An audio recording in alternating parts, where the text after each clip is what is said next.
పవిత్ర పీడ శాశ్వతంగా వదిలించుకోవాలంటే దీనికి శివయ్యే కరెక్ట్. అతన్ని వెంటనే ఇక్కడికి రప్పించాలి.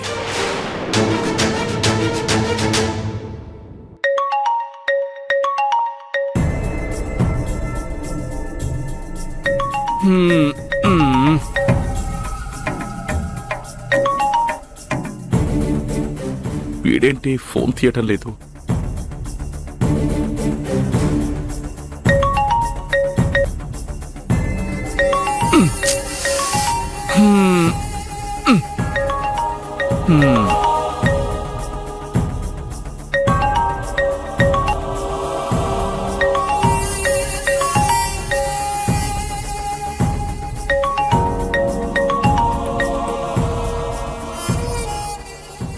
సార్, ఈ టైంలో ఫోన్ చేశారండి సార్?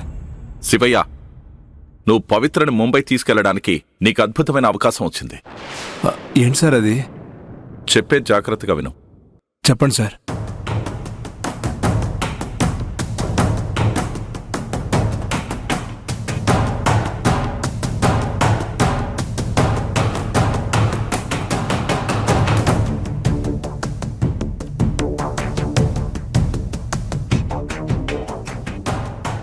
అర్థమైందా శివయ్య? బాగా అర్థమైంది సార్. ఇంత మంచి అవకాశాన్ని నేనెందుకు వదులుకుంటాను? మీరు చెప్పినట్టే చేస్తాను. నేనుంటాను. అలాగే సార్.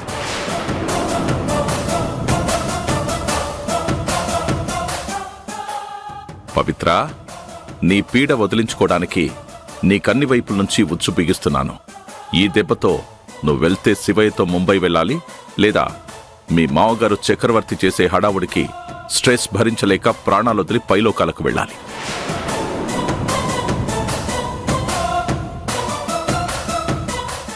ఇక్కడేం చేస్తున్నారు అంకుల్? ఇప్పుడు ఎవరితో ఫోన్ మాట్లాడుతున్నారు? పవిత్ర దగ్గర ఉన్నావంటే అక్కడ ఉండనివ్వలేదు. సరే అని ఇక్కడికి వచ్చాను. దీన్ని కూడా అర్థం చేసుకోవట్లేదు. సరే చెప్తా విను. పవిత్ర గురించి సెకండ్ ఒపీనియన్ తీసుకోవడానికి వేరే పెద్ద డాక్టర్కి ఫోన్ చేసి మాట్లాడుతున్నాను. నువ్వు అదే అర్థం చేసుకోకుండా ప్రతిదానికి సీరియస్ అవుతున్నావు. నేనేదో సహాయం చేయాలనుకుంటుంటే నన్ను అనుమానిస్తున్నావు. మీరు సహాయం చేయడం కంటే పవిత్ర విషయంలో మీరు ఏం చేయకపోవడమే తనకి చేసే పెద్ద సహాయం. దయచేసి అర్థం చేసుకోండి.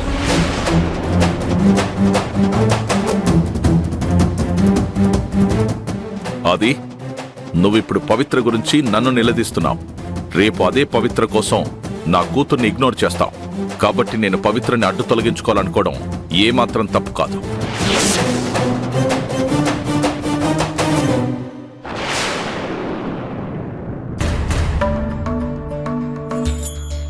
అంటే అన్నామంటారు గాని ఆ పవిత్ర స్పృహ తప్పి పడిపోవడం ఏమో గాని మనకి కంటి మీద కొనుక్కు లేకుండా పోయింది. పవిత్ర వల్ల ఎప్పుడూ అంతే. నిద్రే కాదు, మనశ్శాంతి కూడా ఉండదు. వెన్న తిందామని ఉట్టికి రాయేస్తే దూరంగా ఉన్నోడికి ముట్టికి కన్నం పడిందని పవిత్ర హాస్పిటల్లో ఉంటే మనం ఇక్కడ జాగారం చేయటం ఏంటో.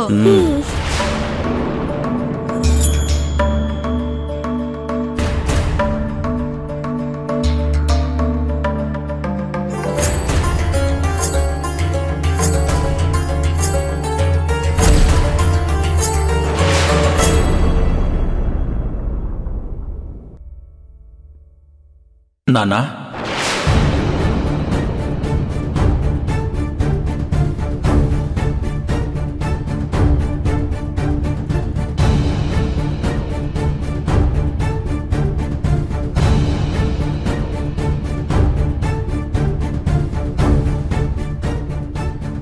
నాన్నా మిమ్మల్ని.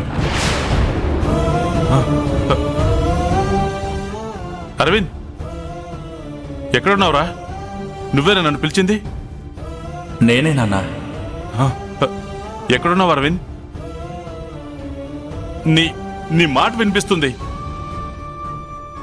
నా కోసం ఒక్కసారి కనిపించరా? ఒక్కసారి నాన్నని హగ్ చేసుకోరా అరవింద్, ప్లీజ్ రా. నేను మీతోనే ఉన్నాను నాన్న. నువ్వు ఉన్నావు నాకు అనిపిస్తుందిరా, కానీ నేను నిన్ను చూడలేకపోతున్నాను. ఒరే అరవింద్, నువ్వు నన్ను వదిలి వెళ్ళిపోయావని అందరూ అంటున్నారా, కానీ నేను నమ్మలేదురా. నువ్వు నాతోనే ఉన్నావని నేను నమ్ముతున్నాను. ఒరే, ఒక్కసారి కనిపించరా, ఒక్కసారి కనిపించు. నాన్న, పవిత్రని తన కడుపులో ఉన్న బిడ్డని ఎవరు చూసుకుంటారు నాన్న? రే అరవింద్, నేనున్నాను కదరా. పవిత్రని నా కన్న కూతుర్లా చూసుకుంటాను. లేదు నాన్న, ఇప్పటికీ మీరు నన్ను మాత్రమే కోల్పోయారు. కానీ ఇప్పుడు పవిత్రని, పవిత్ర కడుపులో పెరుగుతున్న బిడ్డని కూడా కోల్పోయే పరిస్థితి ఏర్పడుతుంది నాన్న. నేను ఇప్పుడే హాస్పిటల్కి వెళ్ళి నా బిడ్డని, పవిత్రని కూడా కాపాడుకుంటాను. హాస్పిటల్కి వెళ్తున్నాను నాన్న. అరవింద్ నేను వస్తున్నాను. అరవింద్ ఉండు.